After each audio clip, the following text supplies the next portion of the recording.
আমাদের দুই বন্ধুর দুইটা পা কম আছে, কিন্তু জীবন উপভোগের ক্ষেত্রে কখনোই মনে করি নাই আমাদের জীবনে কিছু একটা মিস আছে। যে দুইটা আছে সেটা নিয়ে জীবনের সেরা মুহূর্তগুলো পার করি আমরা, কারণ জীবন সুন্দর। বলবো হোয়াটসঅ্যাপ গাইস, কি অবস্থা? চলে আসলাম নতুন একটা ব্লগ ভিডিও নিয়ে কক্সবাজার সমুদ্র সৈকতে শিপেতে। চলে আসুন, দেখুন আমাদের সাথে। কক্সবাজার রেল স্টেশনের ট্রেন আসার সাথে সাথে আমি কিন্তু ট্রেন থেকে নেমে পড়ি। ট্রেন থেকে নেমে আমরা একটা সিএনজি নিয়ে চলে যাই সুগন্ধা বিচে। Welcome to Cox's Bazar. দুই পায়ের গল্পে শেষ মাস কক্সবাজার চলে আসলো। দুই পায়ের গল্পে শুধু কক্সবাজার না, সারা বাংলাদেশ ঘোরার ইচ্ছা আছে। শুধু বাংলাদেশই না, দেশের বাইরে ঘোরার ইচ্ছা আছে। জীবনের প্রথমবার কক্সবাজার আসছি, তো নানা রকম ভাবে ভিডিও বানাইতে হবে, এই জন্য অনেকবার সামনে যাচ্ছি আবার পিছনে যাচ্ছি। কক্সবাজার আসছি, অনেকগুলো ভিডিও বানাইতে হবে, টাকা তো ওসুল করতেই হবে।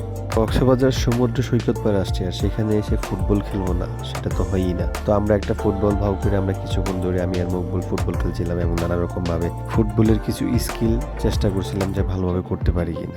এদিকে আবার আবিয়েত্তা মকবুল সে কিছু ভাবসাপ নিয়ে দাঁড়াইছে যদি কোনো একটা মাইয়া ভাব করতে পারে। তো আপনারা দোয়া করে দিবেন আবিয়েত্তা মকবুলের জন্য, যাতে সে একটা সুন্দর মনের একটা নারী পেয়ে যায়।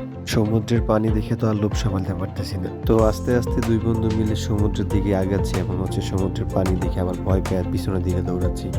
আর আপনি যদি সমুদ্র সৈকতের এত সুন্দর ভিউটা পেতে চান তাহলে তো ভাই থাকেন না, কক্সবাজার চলে আসেন এরকম বিপদ হইলে। ওরে বাবা, সমুদ্রের পানি দেখে মকবুল কি দৌড় দিছে! আপনি কি তার লাগে দৌড়ে পারবেন? পারবেন না, কিন্তু আমিও চেষ্টা করি তার মতো দৌড় দেওয়ার, কিন্তু তার লাগে তো আমি পারি না। এত সুন্দর পানি দেখে লাফালাফি করতে কার না ভালো লাগে। আমার কিন্তু ভীষণ ভালো লাগছিল এবং তারেক ভাইকে নিয়েও আমি অনেকক্ষণ দুষ্টামি করছিলাম এবং ভীষণ ভালো লাগছিল সমুদ্র সৈকতের। আমি কিন্তু আর লোভ সামলাতে পারলাম না, আমি কিন্তু পানিতে দিলাম লাফ।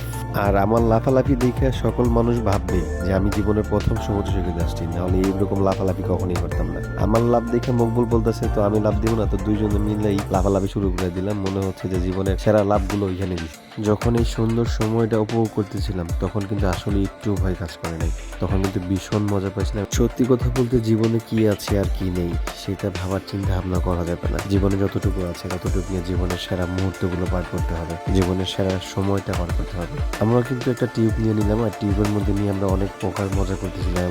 আমি এই টিউবটা নিয়ে যতবারই সমুদ্রের দিকে যাচ্ছি না কেন, সমুদ্রের ঢেউ আমাকে বারবার তীরে পাঠিয়ে দিচ্ছে। দিন শেষে কক্সবাজারের প্রথম দিন সুগন্ধা বিচে খুব ভালো একটা সময় পার করছি এবং শেষ বিকালের ভিডিও কিন্তু আরো অস্থির ছিল। দিন শেষে কক্সবাজার ট্যুরটা আমার কাছে মনে হয়েছে এটা বৃথা ছিল না। সবাইকে অনেক অনেক ধন্যবাদ আমার ভিডিওটা শেষ পর্যন্ত দেখার জন্য। প্রতিটা ভিডিও আপনারা দেখবেন।